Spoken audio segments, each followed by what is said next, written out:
تو آئیے چلتے ہیں علامہ مفتی محمد اکمل مدنی صاحب تشریف فرما. حضرت یہ فرمائیے گا کہ رزق حلال سے مراد کیا ہے بنیادی طور پر، اور شریعت میں اس کے حوالے سے کیا کیا تفصیلات ہیں، اس پر بھی روشن ڈالیں. اعوذ باللہ من الشیطان الرجیم، بسم اللہ الرحمن الرحیم.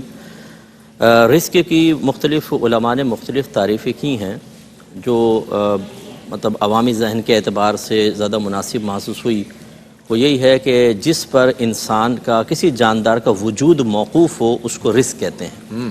وَمَا مِن دَابَّةٍ فِي الْأَرْضِ إِلَّا عَلَى اللَّهِ رِزْقُهَا. زمین پر چلنے والا کوئی جاندار ایسا نہیں جس کا رزق اللہ کے ذمہ کرم پر نہ ہو. تو جب ہم جانوروں کو دیکھتے ہیں تو ان کے لیے رہائش کا ایک تصور ہوتا ہے، کھانے پینے کا، لباس وغیرہ کا تو کوئی نہیں ہے، کسب کا کوئی نہیں ہے.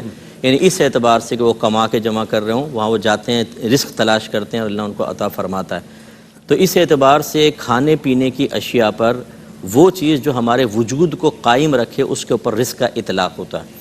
پھر یہ رزق کی دو قسمیں ہوتی ہیں. ایک رزق تو ایسا ہوتا ہے کہ جو ہمارے کسب کا محتاج ہوتا ہے، ہم کسب کرتے ہیں، پھر ہم اس کا تعین کرتے ہیں کہ یہ حلال ہے یا حرام ہے، یعنی ہماری کوشش، ہمارے نیت، قصد و ارادے سے اس کی تعین ہوتی ہے. اور ایک وہ کہ جس میں ہمارے قصد و ارادے کا کوئی تعلق نہیں ہے، شریعت نے اس کو فی نفسی حرام بنا دیا. تو جو قصب ہے اس پہ تو ہم گفتگو کریں گے انشاءاللہ آگے. جو جیسے از خود جو چیزیں اللہ نے یعنی پیدائشی طور پہ ان کو حرام بنا دیا، اس میں جو حشرات الارض ہیں یہ سب کے سب حرام ہیں سوائے ٹڈی کے، کہ نبی کریم صلی اللہ علیہ وسلم نے ٹڈی یا ٹڈی دل جو ہوتی ہے نا، یہ کھیتیوں میں آ جاتی ہیں، ان کو کھانے کی اجازت ہے، ان کو کھا سکتے ہیں. تو اس میں بس یہ، اور گوہ کے بارے میں اختلاف ہے، لیکن فقہ حنفی میں منع ہے کہ گوہ نہیں کھا سکتے ہیں. اڑنے والے پرندوں کے اندر ہر پرندہ کھا سکتے ہیں سوائے ان کے جو اپنے پنجوں سے شکار کر کے کھاتے ہوں. اگر شکار کر کے کھاتے ہیں تو وہ رزق حرام میں آئیں گے، ان کو ہم نہیں کھا سکتے ہیں. اس میں چیل، کوا، باز، شکر آ جاتا ہے. لیکن شکار کر کے کھانا، طوطا جو ہے وہ پنجے سے پکڑ کر روٹی کھاتا ہے، تو پنجے سے پکڑ کر کھانے سے حرام نہیں ہوگا، اصل شکار ہے. طوطا حلال ہے، چڑیا حلال ہے. کوے پر بڑی بحث ہوتی ہے. نہیں، کوا تو خیر حرام ہے، شکار کرتا ہے وہ، کوا حرام ہے.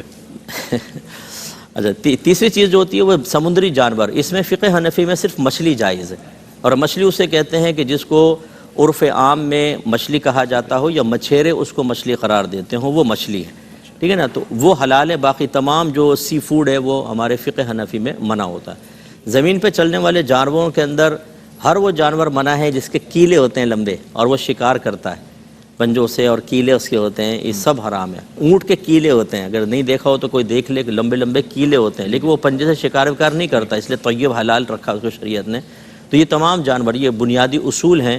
اس میں اب بندر جو ہے اس کے اوپر اختلاف رکھا، لیکن بندر کو فقہ حنفی میں منع کیا گیا کیونکہ یہ بھی شکار بھی کرتے ہیں اور انسان سے مماثلت بھی ہے ان کی. اچھا، انسان کے اندر ویسے جو حرمت والی کوئی علامت موجود نہیں ہے، نہ کیلے ہیں نہ کچھ ہے، لیکن چونکہ انسان اشرف ہے، اس کا ایک اکرام ہے، اس کی کرامت کی وجہ سے اس کو کھانا منع کیا گیا ہے. تو یہ چند اگر بنیادی اصول یاد رکھیں تو بہتر ہوگا. اللہ تعالیٰ نے ہمیں واضح طور پہ فرما دیا، یا ایھا الناس کلوا مما فی الارض حلالا طیبا. اے لوگو، اور ناس سے خطاب فرمایا، مومنین سے نہیں فرمایا. اے لوگو، زمین میں جو کچھ ہے تم کھاؤ، حلال اور طیب. ایک تو حلال ہو اور دوسرا پاکیزہ ہو. اس کے اندر بعض چیزیں ایسی ہوں گی کہ بظاہر طیب ہیں لیکن ہمارے لیے حلال نہیں بنیں گی. یہ ہو سکتا ہے کہ طیب ہوں حلال نہ ہو. جیسے نقصان دیتی چیزیں دیتی ہیں، بہت زیادہ نقصان ہوتی ہیں، تو پھر ان کا کھانا ہمارے لیے حلال نہیں رہ جاتا. یا نماز کے اندر حالت نماز میں طیب چیزیں ہیں لیکن کھانا حلال نہیں رہا اس کا. تو اس لیے اب کوشش یہ کرنی چاہیے کہ ایک تو ہے کسب کے ذریعے جو حرام بنتا ہے، اس پہ انشاءاللہ اگلے میں تھوڑے بات کلام کروں گا. اور یہ جو جتنی چیزیں شریعت نے حرام قرار دی ہیں جانوروں کے سلسلے میں، اس میں شریعت کو فالو کریں. اس میں اگر ہم آگے بڑھ جاتے ہیں اور غلط چیزوں کو تناول کرتے ہیں تو پھر یہ گناہ ہوگا اور حرام میں مبتلا ہوگا. ٹھیک ہے، بہت اچھے انداز مفتی صاحب، بڑے آسان اور سہل انداز میں، تاکہ تمام دیکھنے والے سننے والے جو ہیں اس کو سمجھ لیں. میں ایک کلیہ بیان فرما دیا. ہم یہ جاننا چاہیں کسب حلال، جو عام طور پر ہماری کرنسی پہ بھی آپ نے یہ تحریر پڑھی ہوگی کہ کسب رزق حلال عین عبادت ہے، یہ ایک سینٹنس آپ نے دیکھا ہوگا. تو کسب حلال کے جو فضائل ہیں وہ ازروع شریعت یعنی قرآن و حدیث میں جو آئے ہیں وہ کیا ہے، اس حوالے سے ہم جاننا چاہیں گے. علامہ لیاقت حسین اظہری صاحب تشریف فرمائیں. کیا فرماتے ہیں علامہ صاحب؟ جی ماشاءاللہ، قبلہ مفتی صاحب نے بہت خوبصورت انداز سے ایک اصولی ضابطہ اور قوانین کے تحت جو ہیں جو حرام چیزیں ہیں ان کا ذکر کیا. دیکھیں رب تبارک و تعالیٰ نے کسب حلال کے حوالے سے جو رزق حلال کی طلب ہے اس کو قرآن مجید فرقان حمید میں فضل اللہ سے تعبیر فرمایا. واہ. وآخرون یضربون فی الارض یبتغون من فضل اللہ. جمعۃ المبارک کا جہاں ذکر آیا تو وہاں بھی فرمایا فَإِذَا قُضِيَتِ الصَّلَاةُ فَانتَشِرُوا فِي الْأَرْضِ وَابْتَغُوا مِن فَضْلِ اللَّهِ. کیا بات ہے, سبحان سورہ اللہ. عادیات کے اندر خیر سے تعبیر فرمایا اور خاص طور پر فرمایا کہ ہم نے رات کو آرام کے لیے رکھا ہے وَجَعَلْنَا النَّهَارَ مَعَاشًا. ہم نے دن کو معاش کے لیے رکھا, یعنی اللہ تبارک و تعالیٰ اپنی قدرت اور اپنی نعمتوں کا ذکر فرما رہے ہیں کہ انسان تمہارے لیے دن رکھا ہے کہ تم دن کے اندر جو ہے وہ طلب معاش کرو. تو فرمایا کہ طلب حلال جو ہے طلب الحلال فریضۃ بعد الفریضہ. فرمایا جو فرائض ہیں ہم پر لازم ہے, اس کے بعد جو انسان پر لازم ہے وہ رزق حلال کی طلب ہے. خاص طور پہ ایک انسان ہے اس پر لازم ہے کہ اپنے بچوں کے نان و نفقہ کے لیے, اپنے والدین کے لیے, اور اس لیے کہ اس کو کسی کے سامنے دست سوال دراز نہ کرنا پڑے. فرمایا اس کے لیے لازم ہے کہ وہ رزق حلال کی طلب کرے, اس کے لیے کوشش کرے, اس کے لیے سعی کرے.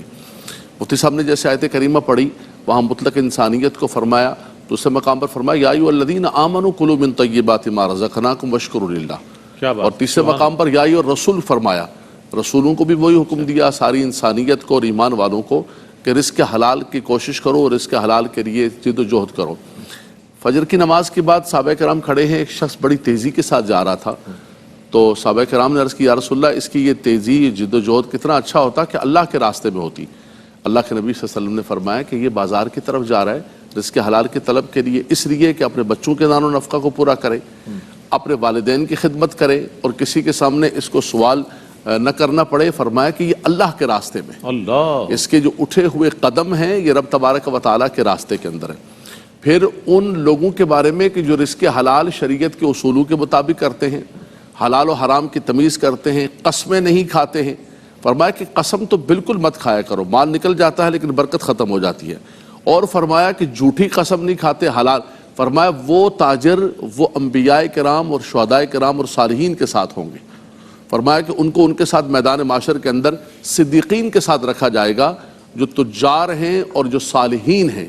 تو یہ اتنا بڑا مقام اور مرتبہ رب تبارک و تعالیٰ نے عطا فرمایا. سبحان اللہ. اس کے برعکس اگر انسان حلال کو ترک کر کے حرام کی طرف چلا جائے, فرمایا کہ انسان کتنی بھی عبادات کرتا رہے, کتنی بھی تسبیحات پڑھتا رہے. مسلم شریف کی حدیث پاک ہے, اللہ کے نبی صلی اللہ علیہ وسلم نے فرمایا کہ ایک شخص جو ہے بڑے لمبے سفر سے آیا اور ہاتھ بلند کرتا یمد یدیہ الی السماء یا رب مطعمہ حرام مشربہ حرام ملبسہ حرام غذی بالحرام فأنی یستجاب.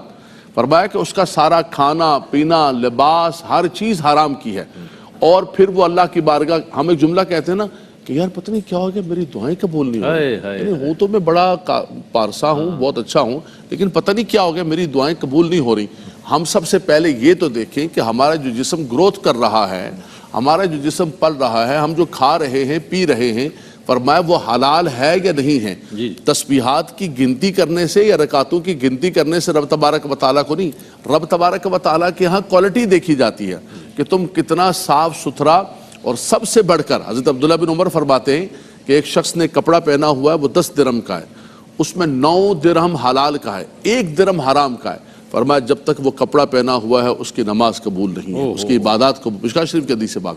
تو آپ یہ بتائیے کہ یہ آپ کی دعائیں, یہ سجدے, یہ سب کچھ, یہ خانہ کعبہ کے طواف, یہ چکر لوگوں کو چکر دے دے کہ اگر یہ سمجھتا ہے انسان کہ وہ میرے لگائے ہوئے چکر یہ چکر ختم کر دیں گے, تو ایسا نہیں ہوگا.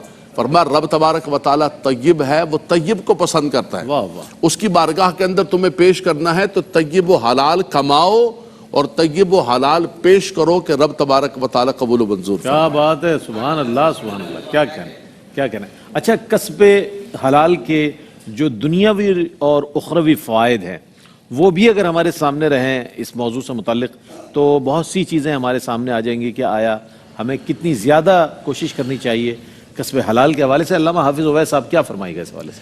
بسم اللہ الرحمن الرحیم. جی یقیناً رزق حلال کے کمانے کے دنیا میں اور آخرت میں بہت زیادہ فوائد ہیں. رزق حلال کمانا ایک مثبت اقدام ہے معاشرے کے لیے, ایک سوشل ایکٹیویٹی ہے, ایک سماجی خدمت ہے, اور جو ٹریڈ سائیکل ہے اس کے لیے بہت مفید چیز ہے. بالکل.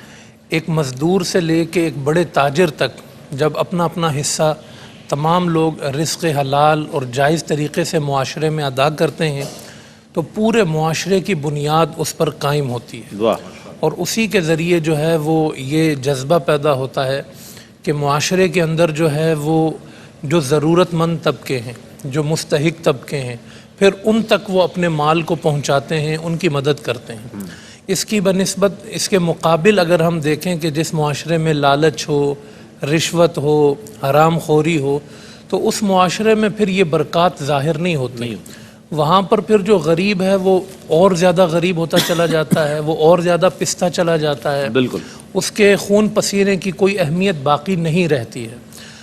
اور اگر انسان رزق حلال والے معاشرے کو دیکھے گا تو وہاں ہر شخص جو ہے وہاں آپ کو فائدے میں نظر آئے گا، ہر شخص کو ایک سہارا ملتا ہوا نظر آئے گا۔ اچھا، یہ جو رزق حلال ہے یہ انسان کو دنیا میں معزز بناتا ہے۔